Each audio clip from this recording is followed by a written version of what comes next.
Bonjour à tous, la i3 Coupe est dans les rues de Los Angeles, une Fortwo ailée, la voiture de police du futur et un rallye en tuk-tuk, c'est le programme du jour.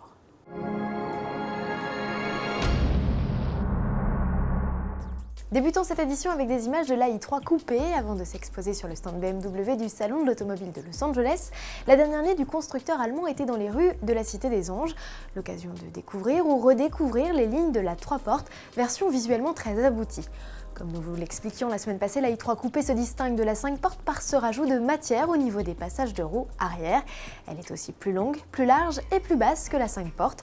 En revanche, sous le capot, le bloc électrique de 170 chevaux développant 250 Nm de couple est toujours de la partie.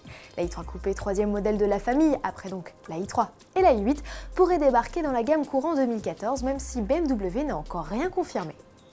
L'actualité chez Smart à Los Angeles ressemble à ça, une Fortwo avec des ailes. Cette création atypique, on la doit à Jeremy Scott, l'habilleur des stars. Le créateur compte à son actif des tenues pour les excentriques Lady Gaga, Katy Perry ou encore Madonna. C'est la version électrique de la biplace qui a été customisée avec les ailes fétiches du créateur. Ne manque plus qu'au pied des futurs propriétaires les sneakers ailés également imaginés par le designer américain et ils ne toucheront plus terre. Blague à part, il aura fallu 8 mois au bureau de design californien de l'Étoile pour mettre au point cette création. Pas seulement un chocard, cette Smart for Jeremy est une étude proche de la série. Elle doit d'ailleurs donner lieu dès l'an prochain à une série spéciale. Reste à savoir si les ailes resteront telles que ou seront réduites au stade de badge.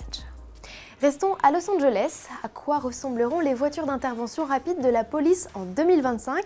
C'est l'étude de cas proposée par les organisateurs du salon automobile aux constructeurs internationaux dans le cadre du concours de design organisé chaque année depuis 9 ans. Leur mission donc, imaginer un véhicule capable de protéger et servir tout en affichant un bilan écologique réduit.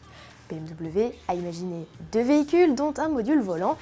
General Motors ont mis plutôt sur 3 véhicules électriques futuristes allant du buggy au tricycle en passant par la moto là aussi volante. Chez Honda États-Unis, c'est un véhicule à la limite du blindé tandis que le bureau de style japonais surfe plutôt sur le concept Morgan Three Wheelers. Si Subaru enfin imagine une voiture volante, Mercedes reste beaucoup plus terre-à-terre avec l'Energy Force. Ce baroudeur au faux air de classe G a même eu le droit à sa déclinaison à l'échelle 1. Son principal atout, il récupère l'eau de pluie pour la transformer en hydrogène et ainsi alimenter ses 4 moteurs électriques. Un 4x4 qui sonne le glas des courses-poursuites. Alors conquis, n'hésitez pas à réagir dans le forum AutoPlus. On termine ce journal avec des images en provenance d'Asie. Fin novembre se déroulait au Sri Lanka la finale d'un raid qui n'a rien à envier au 4L Trophy. Voici le Tuk Tuk Rally.